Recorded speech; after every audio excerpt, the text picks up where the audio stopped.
Hello and namaste. Welcome to Thoughts and More, a space where we learn about life and lifestyles and we all grow together. Prisha, you just followed me word to word. That was nice. Well, Mommy, you're my guru. Wow, guru. Guru is a word with very deep meaning, Prishu. Do you know where does that word guru originates from? Sanskrit? Yes, Sanskrit. Nowadays, guru is the word that is very commonly used in colloquial English and it's also in dictionary now and it's called to be more loosely used as a subject matter expert that you are guru in so and so. But do you know the real meaning of the word guru, Prisha? I know that gu means darkness and ru means dispel. Yeah. So the one who takes you into the path of enlightenment or the one who dispels the darkness from or around you is the one who is guru. So do you know any shlokas in Sanskrit about Guru, Prisha? I do know one. Okay, do you want to say? Sure. Mm-hmm. Guru Brahma, Guru Vishnu, Guru Devo Maheshwara, Guru Sakshat Param Brahma, Tasmai Shri Gurave Namah. Very nice, Prisha. And do you know the meaning of it, the shlok that you said? Well, I know Guru is Brahma, Hmm. and Guru is Vishnu, Mhm. Guru is also Shiva, and Guru is the Supreme. Very nice. So that's the literal meaning of the shlok that you said. But there is a deeper meaning of Guru that is in that shloka. It means Guru Brahma. You are right. Guru is like Brahma.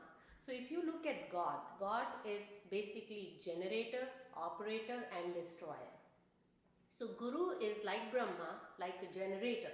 He generates the knowledge within you. Guru is like Vishnu, like operator. He operates or drives you on a right path or a right direction. Guru is like Shiva. Shiva is considered with D, the destructor of the god. So Guru is like Shiva who destroys the ignorance or all the negatives that are within you, like pride.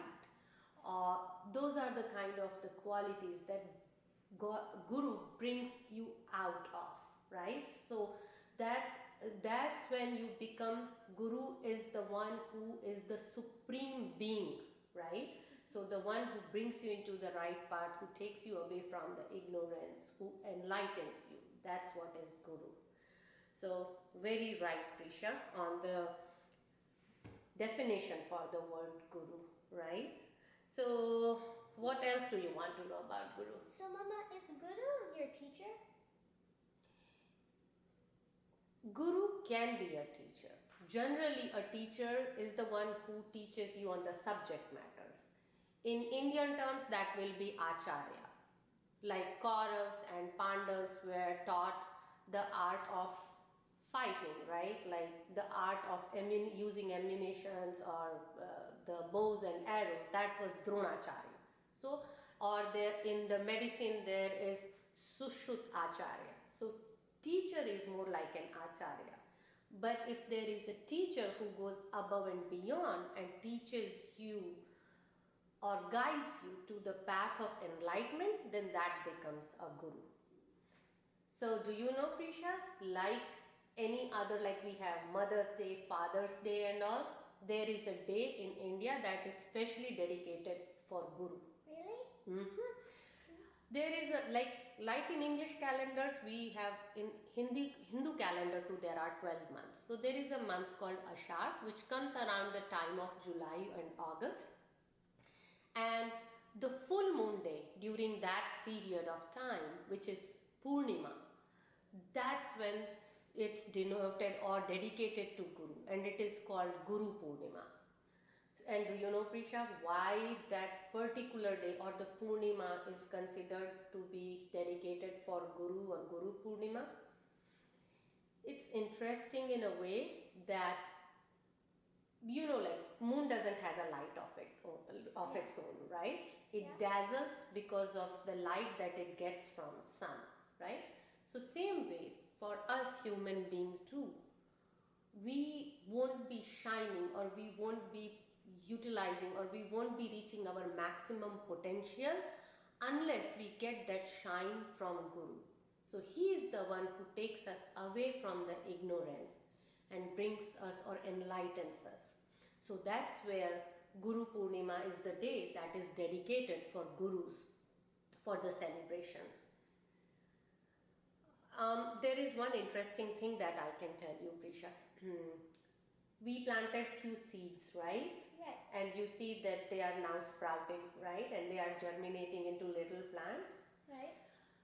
Do you know what all things are important for plants for the seeds to bloom into or grow into a plant? Water Mm-hmm. and sunlight Mm-hmm. and the nutrients. The nutrients and the air, right? Yes. So out of all this, if you take away the sunlight, then will the plant be able to make its own food? No. No, right? So sunlight is essential because what is that process called? Photosynthesis. You got it. So sunlight is essential for that process of photosynthesis, for the food and nutrition for the plant. Same way, Guru acts as a sunlight for us to nourish our soul and bring that enlightenment and fruit of happiness and peace within us. So that is what all Guru is about.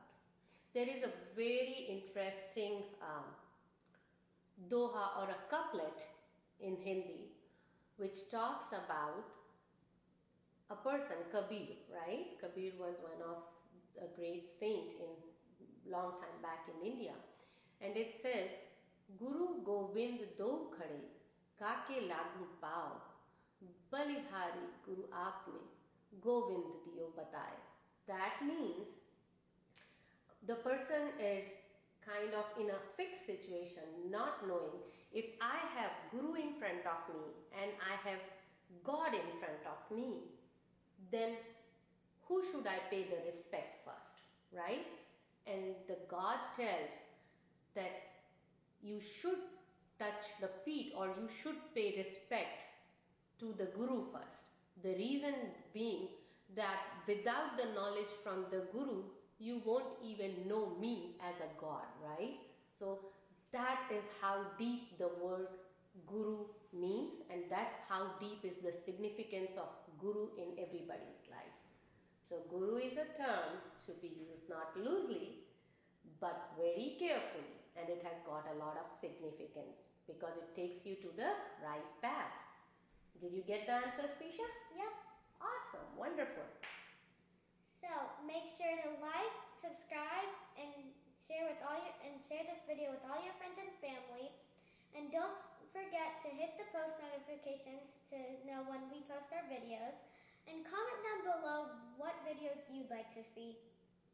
Yeah, that's important. Thank you so much, and I hope you guys like this video.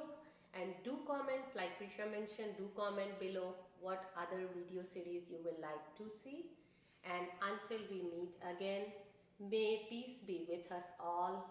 Om Shanti.